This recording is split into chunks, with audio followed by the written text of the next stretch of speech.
అందరికీ, నా కుటుంబంలోని వ్యక్తులందరికీ కూడా ధన్యవాదాలండి. ఇక్కడికి వచ్చిన ఆత్మ బంధువులందరికీ ఆత్మ ప్రణామాలు. ముందుగా శ్రీనివాస్ గారికి శతకోటి ధన్యవాదాలు చెప్తున్నాను. ఎందుకంటే ఎక్కడెక్కడో మర్చిపోయి కూర్చుంటా ఉంటాం. మళ్ళీ ఆయన తట్టి లేపి సప్తాహాలని వన్ డే క్లాసులని ఇట్లా చేయటం అనేది చాలా ఏమంటారు, చాలా శక్తితో కూడిన కలయిక అన్నమాట.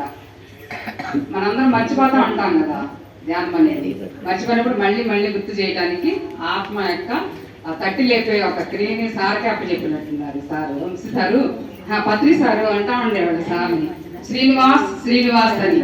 ఆ పిలుపులో ఎంత మాధుర్యం ఉండేదో, ఆ మాధుర్యం కోసమే ఇంత తపన చేస్తున్నట్టున్నారు. ఎప్పుడు వచ్చినా కూడా చిరాల శ్రీనివాస్ అని శ్రీ అనే అక్షరం భలే పలికేవాళ్ళు అనమాట. నేను ధ్యానంలోకి పత్రి సార్ ద్వారానే వచ్చాను డైరెక్ట్ గా.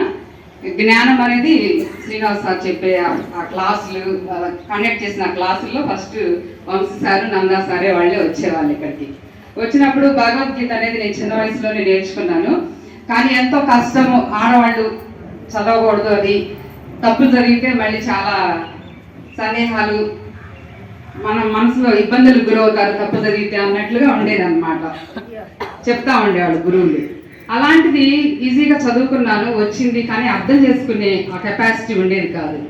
దాంట్లో ఎన్ని సందేహాలుగా ఉండేవి అన్నమాట. అట్లాంటప్పుడు ప్రతిసారి చెప్పినా కూడా ఆ స్పీడ్కి నేను అందుకోలేకపోయేదాన్ని.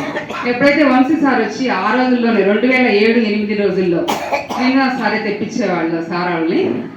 ఆ క్లాసులో భగవద్గీత చెప్తుంటే నా లోపల తప్పనమాట, ఇంత ఈజీగా భగవద్గీతను అర్థం చేసుకోవచ్చా చాలా సులువుగా అని చెప్పి ఆ రోజు నుంచి నేను ఇంకా ఎక్కువ కాన్సన్ట్రేషన్ చేసేదాన్ని. ధ్యానం చేసి ధ్యాన ప్రచారం అనేది ఇక్కడ చుట్టుపక్కల పర్చూరు చుట్టుపక్కల ఊళ్ళన్నీ చేశాను ధ్యాన ప్రచారం. అప్పుడు కూడా వంశీ సార్ వచ్చేవాళ్ళు. ఎందుకు మనం భగవద్గీత నేర్చుకోవాలి అంటే, భగవంతుడు గీసిన గీతని దాటకూడదు అనుకుంటాం. గీత అంటే ఏంటి? మన రాత అనేది భగవద్గీతలోనే ఉంటుంది అనమాట. ఆ గీతని ఎప్పుడైతే దాటకుండా ఉంటామో మన జీవితంలో ఎంత దుఃఖం వచ్చినా, ఎన్ని ప్రాపంచిక సమస్యలు వచ్చినా అందరికి ఉంటాయి. ఎవరికైనా సరే సమస్య లేకుండా ఉండదన్నమాట. ఆ సమస్యల్ని దాటడానికి ఆ సందేశం మనకొక ముక్తిదాయకం అవుతుంది అనమాట. అందుకని ప్రతి ఒక్కళ్ళం కూడా ధ్యానం చేసి, ధ్యానం తర్వాత ఈ జ్ఞానం కానీ రోజు ఒక అధ్యాయం కానీ లేకపోతే సగం అధ్యాయమైన భగవద్గీత చదవటం నేర్చుకుంటే మన మాట కూడా స్వచ్ఛంగా ఉంటుంది. ఆ మాట మంత్రం అవుతుంది అంటాం కదా, నోట్లోని మాట మంత్రం అవ్వాలి అంటే భగవద్గీత ఇంకింప చేసుకోవాలన్నమాట లోపలికి. అట్లాంటి భగవద్గీతని నేను చిన్న వయసులోనే ఇంకింప చేసుకొని దాని గురించి ధ్యానంలోకి వచ్చాక ఆ మెలకువలు నా జీవితం కానీ పండింప చేసుకున్నాను అన్నమాట అందులోని. ఎందుకంటే యోగక్షేమాలన్నీ కూడా నేను చూసుకుంటాను అంటాడు కృష్ణ పరమాత్మ.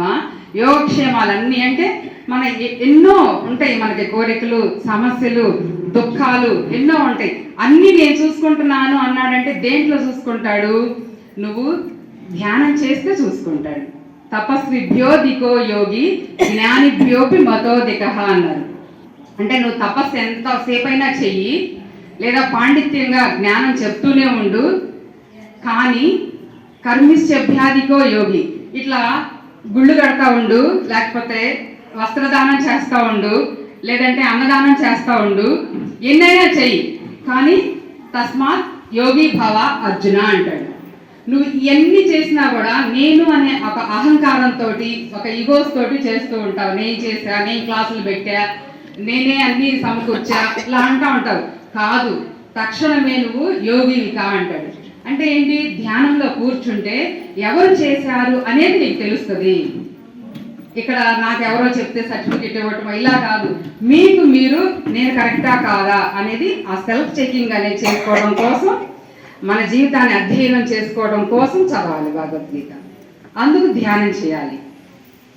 థ్యాంక్ యూ అండి, ఈ అవకాశం ఇచ్చినందుకు ధన్యవాదాలు.